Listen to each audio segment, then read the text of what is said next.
Welcome to the Spirit-Filled Leadership Podcast. I'm Pete Burak. Miguel's behind the camera. We're ready to go. Today's topic is dealing with paradigms.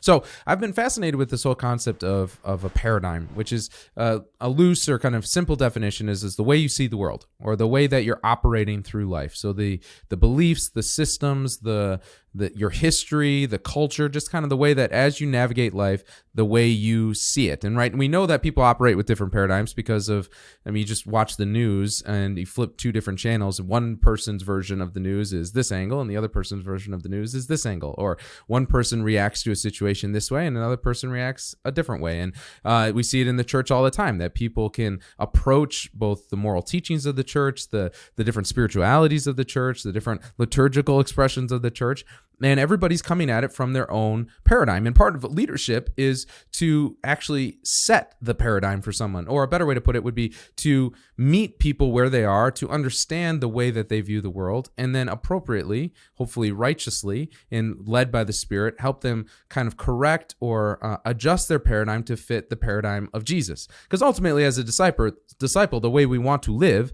is with the eyes and the vision and the culture and the understanding and the worldview of Jesus. And the way we can have confidence that we're doing that is the fact that he pours out his Spirit on us to actually transform our mind, transform our hearts, and to help us to see the world as he sees it. Pope Benedict actually used this as one way to describe conversion. He said that conversion was like receiving new sight. That was everything that was once black and white becomes technicolor. What was once blurry becomes clear. That conversion is kind of taking your vision, setting it aside, and putting on God's vision. Or another way is like the scales fall from our eyes and we finally see clearly for the first time the way life really exists. I can see clearly now, the rain is gone. And what is true, and what is good, and what is beautiful. And you can see this because if we're living under a cloud of confusion, if we're living under a paradigm of the world or a paradigm of our own making, it's very easy to draw conclusions that are either irrational or not for our own good. So the paradigm of God leads us to human flourishing. The paradigm of the world and the paradigm of our own self-creation really leads to our enslavement and confusion. And it's not hard to see how this plays out, right? In the fact that right now as a culture, the world's paradigm looks at even the human body and questions it. Says, what does this even mean? What does this even reveal to me? Am I a man or am I a woman? All of these questions about human sexual ethic and even how we treat people who are immigrants and all these big questions, all the moral teachings of the church, if seen through the paradigm of the world or paradigm of our own making, are confusing and seem restrictive. But seen through the paradigm, the lens, the worldview of the Lord, inspired by the Holy Spirit, lead us to flourishing, to freedom, to the son and daughterhood that we long for. So if we're dealing with paradigms as leaders, we have to have some sort of strategy, not only as to how to identify the paradigm that we're running up against in the person that we're leading, but then what do we do about it? And I think I'm going to probably spend several episodes on paradigms over the course of the next several months, because I think it's just such a critical thing to, as a leader, to actually take the time to recognize that everyone you encounter and everyone you're trying to lead is operating under some sort of probably strange cocktail of influences that then produces the paradigm that they're living through. So first step in leading somebody with this understanding is recognizing that everyone has this paradigm. Second thing is taking the time to get to understand what is influencing and what is kind of leading that paradigm for them, what is creating it for them. And you can assume that most people, even really good Christians, even really good disciples, and I'm speaking about myself here, and I'm speaking about Miguel here as well. Sorry, Miguel, but you probably fall in this category too, is as much as we want our paradigm to only be formed by the Spirit, there are a lot of other influences still, because we're that ball of clay that the Lord is moving into a beautiful pottery. We're that piece of gold that he's refining, and there's still a lot in us that has significant influence over how we see the world that is not of the Lord. And one way to look at that is to despair. Oh, I'll never be free of this.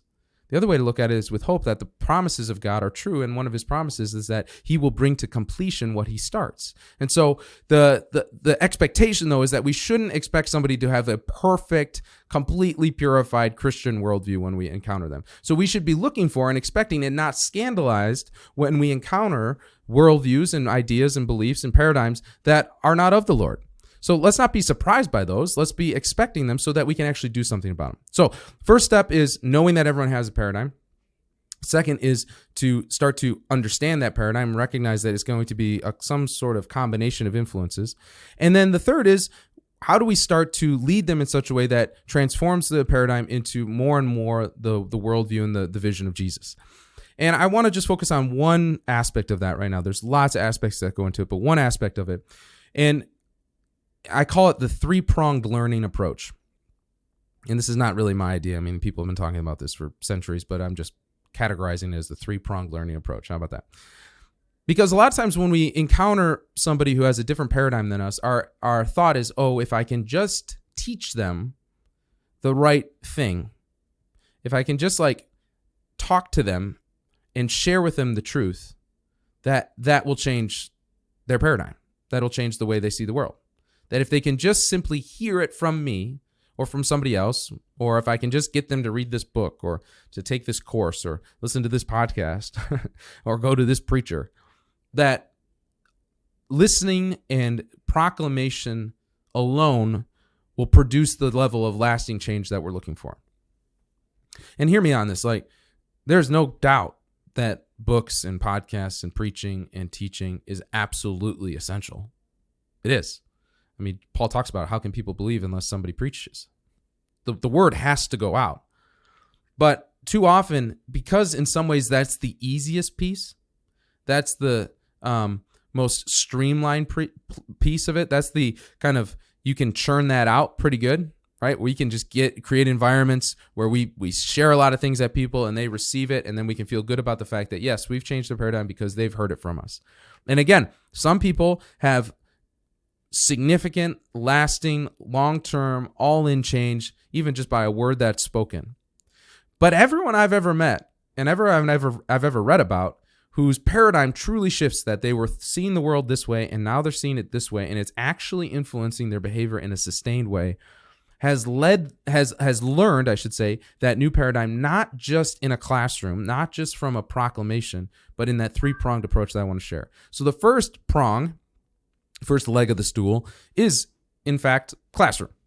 The idea of watch me or learn from me. I'm going to tell you something. You're going to witness. You're going to be a somewhat passive receiver of the message, because the truth needs to be spoken. The framework needs to be laid out. And one of the best ways to do that is one person or a group of people sharing the truth to somebody else. So the first prong is classroom. But the second prong is apprenticeship. This idea that not only am I going to tell you about it, but I'm going to model it for you in such a way that you actually have access to me in the way I live, and you can see in an imitatable way how my paradigm informs my behavior. You're not just going to hear me say that. You're going to see me do it. I'll say that again. You're not just going to hear me say it. You're going to see me do it.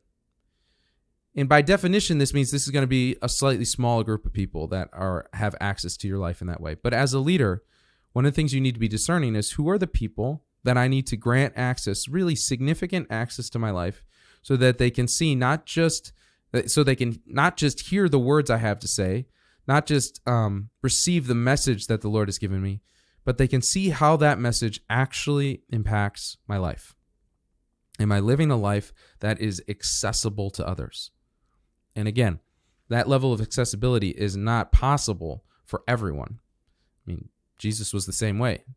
He stood on the mountain and proclaimed to thousands, but it was really only a small group of people who actually got to see the day in, day out lived behavior that corresponded with those Beatitudes. The 12 had a different access than the 5,000.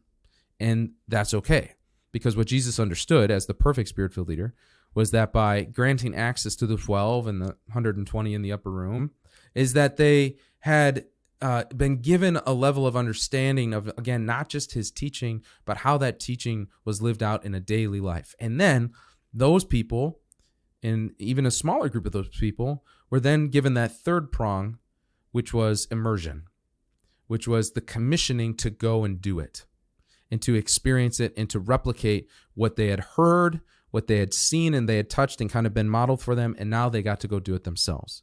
That three-prong approach, when you can create environments where people hear, where they can see it and then they can go do it, where they can say, okay, watch me do it. Let's do it together. Now you go do it. And then the cycle repeats. When you do that cycle over and over and over again, where you teach somebody something, you model it for them, you give them an opportunity to do it, and then you circle back and you teach them again, and you model it for them again, and you send them out again, and you just keep circling and circling and circling. What happens over time is we truly learn the thing.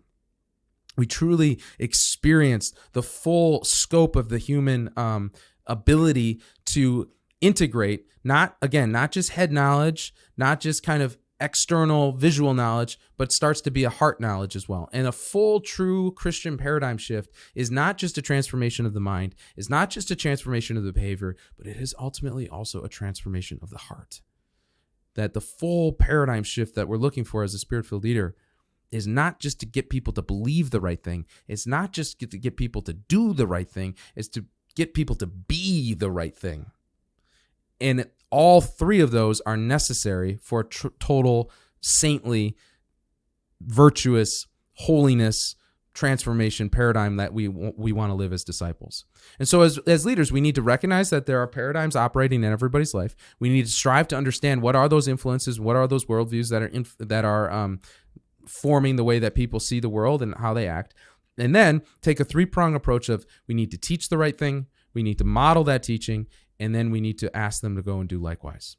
Three-pronged approach to changing somebody's paradigm. Far more complicated than I just laid out, but it's a start, and this is something spirit-filled leaders are convicted and committed to doing. So this has been the Spirit-Filled Leadership Podcast. If you'd like more about what we're doing, you can go to spiritfilledleadership.com or intentionaldisciples.com. Let's see, what else should you do? Oh, you should share this and like this and comment on it and rate it and whatever social media, podcast platform, whatever it allows you to do to demonstrate that you're listening, all five of you, we would love to hear from you, and we'd love for you to comment on it. You could also follow us on Instagram. We have SFL Podcast, Intentional Disciples on Instagram. We do all these reels and fun things. Miguel's got a couple of fun ones coming down the pike that I can't wait to share with you. So, yeah, this is the SFL Podcast. So glad you're with us. We'll see you next time. God bless. Come, take my hand. We'll dance on.